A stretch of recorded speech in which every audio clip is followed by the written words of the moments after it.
Hello and welcome to another episode of the Azeem Digital Asks podcast. Today I'm joined by the founder of Thread and Fable, Rebecca Roberts. She's a chartered marketer with over 16 years of experience in the industry, with a great background in high performance sport as well as the higher education sector. She's really passionate about youth marketing and she regularly talks at events, delivers workshops and regularly shares great content about youth marketing, which is really insightful. Sit back, relax and enjoy learning about Rebecca's journey and tips to succeed. Hi Rebecca, thanks for joining me on the podcast today. How are you? I'm really good, thanks. Thanks for having me. Not a problem at all. So, rather than me introduce you, I think it's probably better that you introduce yourself. So, do you want to tell our listeners a little bit about yourself? I can do, yeah. So my name's Rebecca Roberts. I'm founder of Thread and Fable, which is a marketing communications agency. We've been going for about 3.5 years now. And we sort of specialise in kind of interim support, project-based campaigns. We do quite a lot of youth research as well, and work across kind of higher education, charity and sports sectors. And before that, I was Deputy Director of Marketing and Student Recruitment in higher education, and I had about 10 years before that in high performance sport.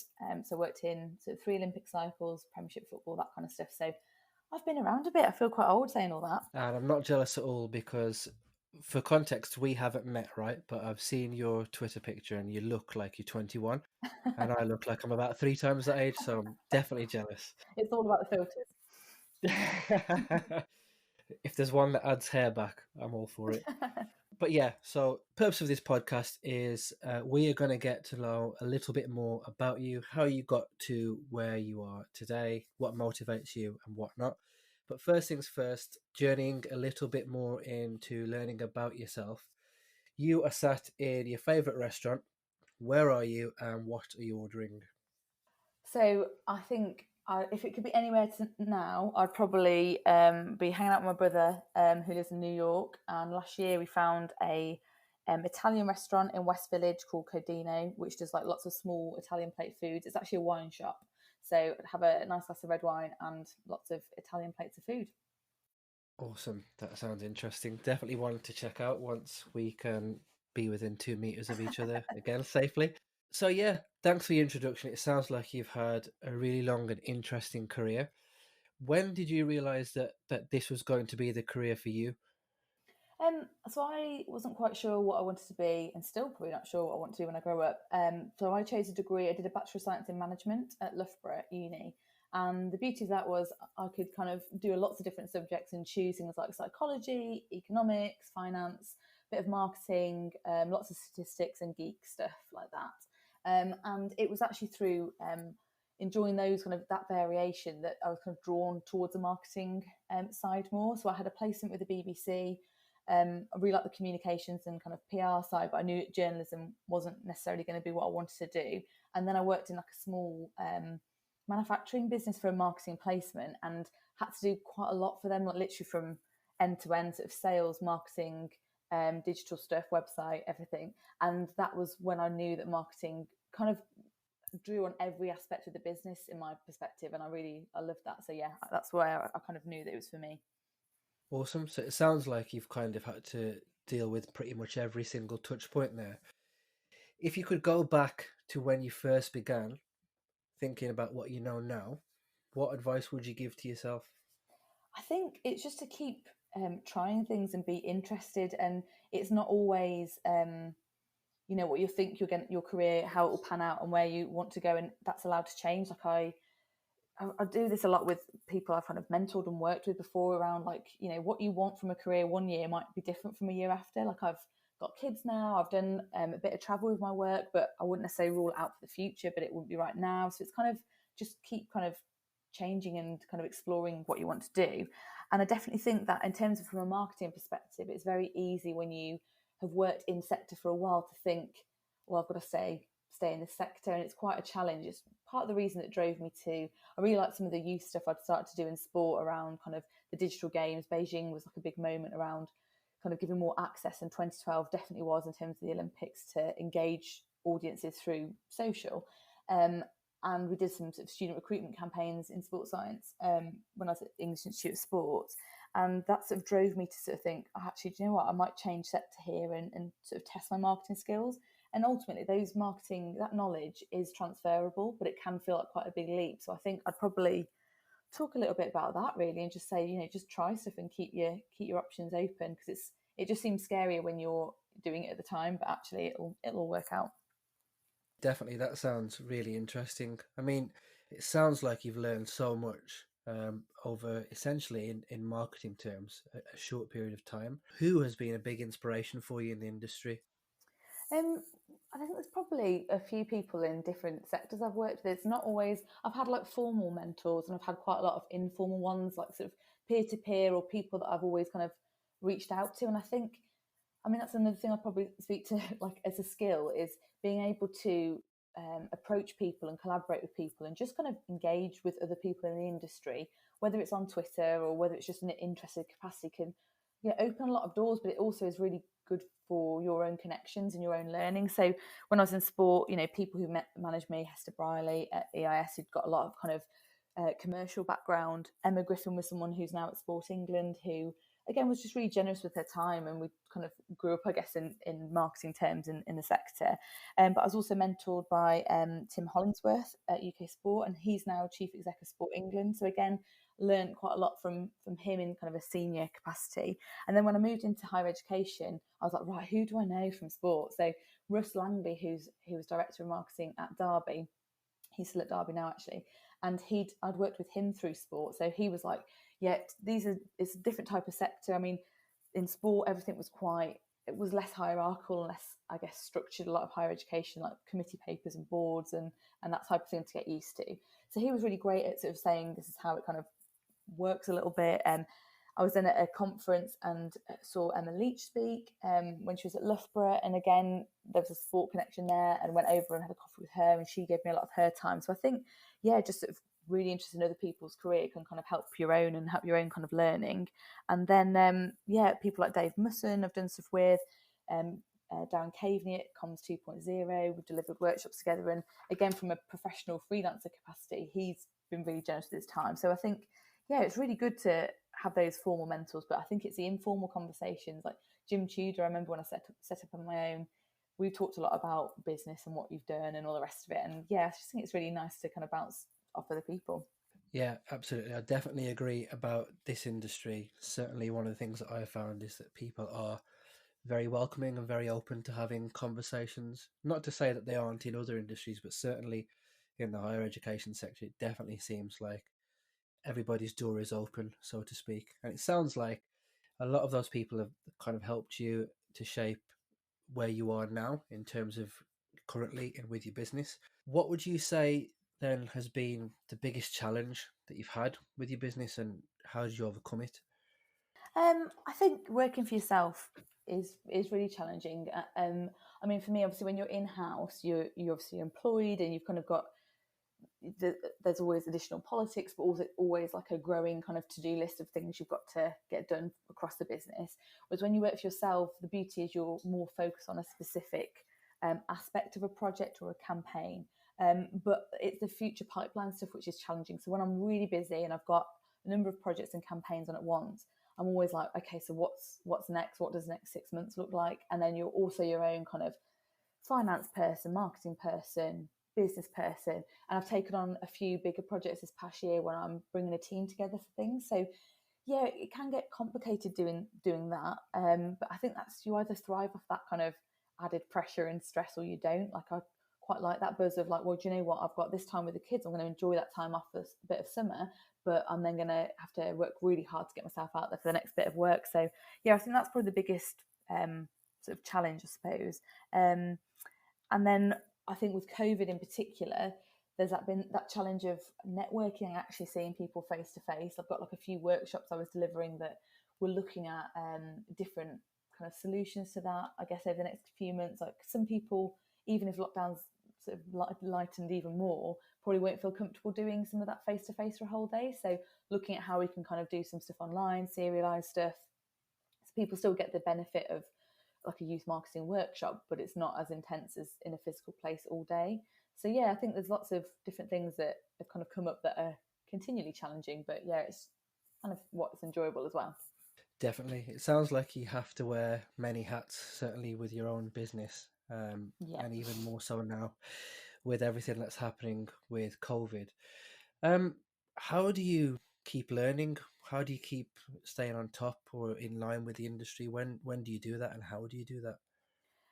So I'm chartered marketeer with the Chartered Institute of Marketing. So there's lots of online workshops and resources there, which are really useful. And also I'm with the PRCA, but I'm looking at CIPR this year as well. So yeah, I go to some workshops. But I think, I had a conversation with some peers the other day, and we were talking about like lockdown and what we've achieved. And there is that, I guess, pressure, like, oh, we can attend more workshops and we can get to stuff. And I've been to quite a few virtual, like youth marketing strategy last week and some of the other events that have been on. But it is, you wouldn't normally attend, a handful of workshops every week on different subjects. So I think lockdown is almost like that pressure to sort of be doing and learning all these extra things. And sometimes you have to pick and choose what you learn and almost time to reflect that and put that in place, because I hate it when you go to something, you write like literally a amount of notes and then they just sit there like forever and you don't do anything. So I think continuing to learn is really important, but for me it's about like making sure you apply that in some way. So it's like picking the things that you really feel like you'll get something off, and attending those things are really helpful. Yeah, that's the main thing. Awesome. So it sounds like you've had to do a lot of learning, and it seems like a little bit of failing as well. Thinking about failure specifically, and certainly nobody could have planned everything that happened with COVID. In the last 12 months, what would you say has been the biggest failure that you've encountered, and why do you think that's happened? I've got two kind of things I'll probably touch upon. So firstly, around, I guess, kind of, it's like a marketing 101, like basic stuff around engaging your audience. So I deliver marketing comms consultancy like for a range of different clients, and have a particular passion for youth marketing, and I've kind of shared research and open source stuff on that. And I've talked about it at events and things. And through that, some people have asked me to kind of contribute to like workshops or planning about how to engage young people. And I'd say the biggest failing that I see, but I kind of see it in all different types of campaigns, but particularly young people, is the lack of involvement of the key audience when building a campaign. So I've done some internal ones where literally they're ready to hit go, but no one internally to organisations had any contribution to it. And I've kind of stepped in on a couple of youth ones where, yeah, a group of millennials have come together and they think it's a really great idea, but they've not actually asked quite a young audience who are the kind of end target what they think. And that's the biggest failing for me, because it is quite simple. I think marketing, there's nothing particularly mysterious about it. It's quite a simple exercise of like logic. But I'd say that's the biggest failing that I've kind of come across particularly. And I think COVID has kind of almost accelerated that. It's almost because people are a bit more remote and detached, they're almost detaching from that importance of engaging that audience and thinking of them and what's in it for them, what's important to them. So I see that as like an ongoing failing. It's good for me, I suppose, because I can step in. Yeah, But yeah, that happens quite a lot. And then for me personally, so most of my work has come through like word of mouth or recommendations, people I've known, whatever. And I've pitched for quite a lot as well. And I, you can go through like lots of tender processes and pitches, and against like agencies who do it day in day out. And I don't tend to do a lot of it. And I've won some this year, and I've like failed at a couple this year, and it's not been right. And it's really hard not to take that personally. I think that's the same for a lot of people in business. You just think, oh, like, was that okay? Like, doubt myself. And I think like imposter syndrome is something that I think we all struggle with when you think about like, oh, like, do I know it? Do I know everything? And I have to remind yeah, myself what I tell other people, like, no one knows everything. You don't have to be perfect all the time, and you can only be yourself.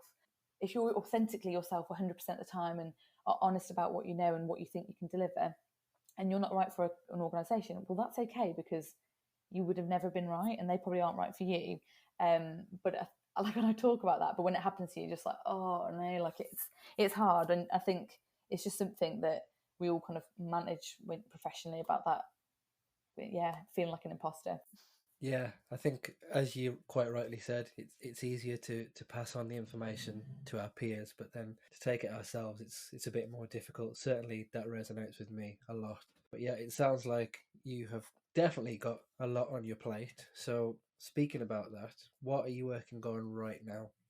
So I launched Engaging Youth 2020 in May, which was my second look at kind of all the data and information around children and young people in the UK and what I felt like would be useful for marketing comms people to be aware of, because there is quite a lot around like, hey, look at this trend and they're all on TikTok and this is how you can sell to them. And whilst that's all great, I think it's really important to be mindful of like there's a lot going on, like health wise, social inequality, racism, the health inequality in the UK, life expectancy lower for young people than has ever been before. Like all those things is kind of, I guess they bother me. So I just felt like it'd be useful to kind of share that. And I re-edited it in March and April because of lockdown. So it had some kind of early insight things that were coming together, but it was released in May. So I'm doing a COVID specific, almost like an update paper, because there's been quite a lot of research around, because we don't know the long term effects on children and young people. What we are seeing is, graduate placements being cut. Yes, some students are deferring, but some are looking at most are looking at to keep their university place. But what does that mean? I'm quite interested in the dynamics there for young people that widen participation that may be on the borderline of going to university and whether they make it, because I think they're probably more disadvantaged. So there's lots of stuff I want to kind of share. So that'll be out next month, I think. And then I'm also recording something, my own podcast, which is speaking to people who are working in marketing comms, because through the workshop that I do, which is going to kind of open up again in September, around kind of youth matters, it's Run with Comms 2.0. That is really good, and we kind of delve into some of the case studies, and people who come along get to kind of put some of that into practice for their own campaigns. But through that, I've spoken to so many really fascinating, much more skilled and interesting people than me, who do that day in and day out. So I kind of wanted to bring those stories to the front line because they're just really useful. And I kind of, the research is really great, but there's only so many stats you can remember. And I feel like the stories behind that are kind of really useful. So yeah, that's what I'm working on at the moment. Awesome. That sounds super interesting. And like I've said several times, you seem like you've got so many different hats to wear and so many different things going on. When do you sleep?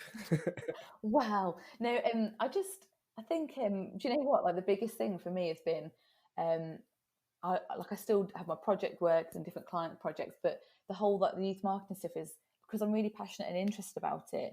Like it sounds really cheesy, like it's not like work, but I think it's always good that you follow stuff that you're personally interested in as well, because it is much more enjoyable. Like you feel passionate about that side. So the other work and some of the admin stuff, like you just plate spin.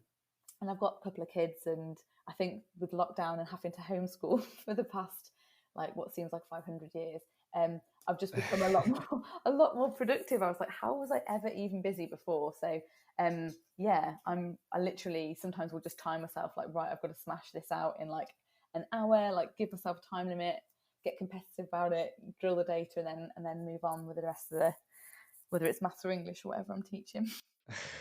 Awesome. Well, sadly, we are nearly at the end, which is a shame because I could genuinely talk to you for hours. You've got so much and so many interesting things to talk about.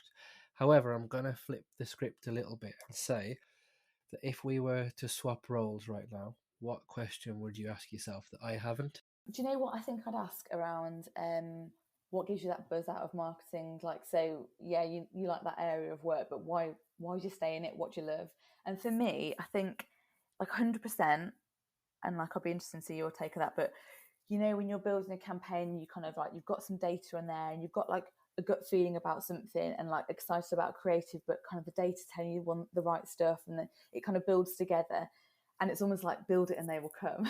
And when it works out and it delivers and it kind of works, that's just so satisfying when you've kind of had told staff to kind of put the best in, and we come up with a really good creative, and like you kind of make it all work.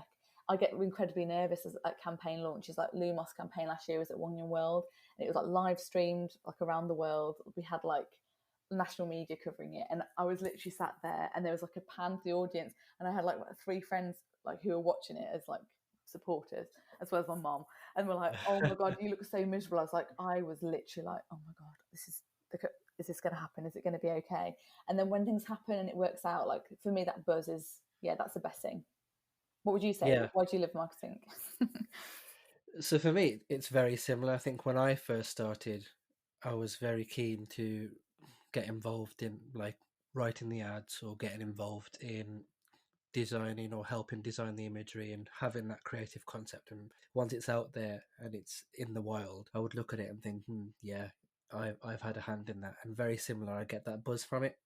Yeah. Now, as I've spent that time in the industry, I think it's very much like yourself when everything's out and it's live and you see that data coming in, and if it backs up your original theory or how you'd originally strategize for the campaign to work, the sense of reward is unbelievable. Equally, if it doesn't work as well as you wanted it to, or if the data is telling you something different, then there's a whole other avenue to just, well, a rabbit hole basically to just Yeah. start working down and going down a different avenue, which is super interesting for me. I am literally the data guy now, the numbers guy. Well, it's definitely about like something about owning it though, isn't it? Like even when the data is like different or people react in a different way, it's about like, okay, well let's run with this. Like let's be agile. Let's see what that's telling us. Let's kind of make adjustments. So I think as long as you own that outcome and like that's why it's so important to base marketing. Isn't like which color do you prefer, and it's not whimsical. It's like, well, we're basing it on this information, but sometimes what people say they want and what they want is different. So yeah, that kind of stuff around the psychology of that is really interesting. So as long as people, that's why I say in teams, like there's no like wrong response. We've just got to work with how it rolls out. So I think that can be really interesting as well. Absolutely. And certainly when there's a project where lots of people have a stake in it and it's just a case of, well, what colour do you like? I tend to not say anything because it's just an additional voice. Yeah. I just tend to get in the zone. And speaking of in the zone, when you are in need of the right soundtrack or the right music in your ears, when you're deep in that data and analysis zone and you want maximum productivity, what's your go-to song, artist or playlist? What are you listening to? Oh god, so I think I've got like two modes. So there's like fight mode, like that's when I've got like, right, you've got to nail this in an hour. You've just got to get your head into it.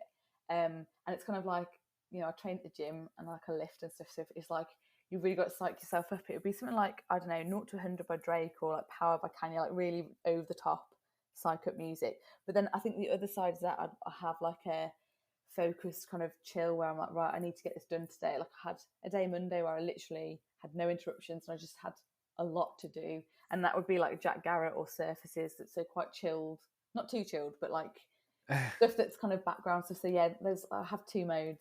Awesome. Yeah, I think those types of songs are stuff that I would listen to at the gym. If I were to listen to that while working, I would just be trying my best to rap along and butcher the song and not get anything done, basically. I love the thought of you just sitting along, rapping along while you're working. Now I don't like, luckily I save my raps, so I just I can have that on the background. But yeah, sometimes you just need that type of like feisty stuff in the background sometimes. Absolutely. Listen, this has been brilliant. Thank you very much for joining me today. Where can people find out more about you? Where can they get in touch? Okay, so my website's threadandfable.com, and I'm on Twitter at Rebecca7Roberts. Brilliant. Thanks very much for joining me today. I have loved it and I hope you have too. Thank you, it's been great.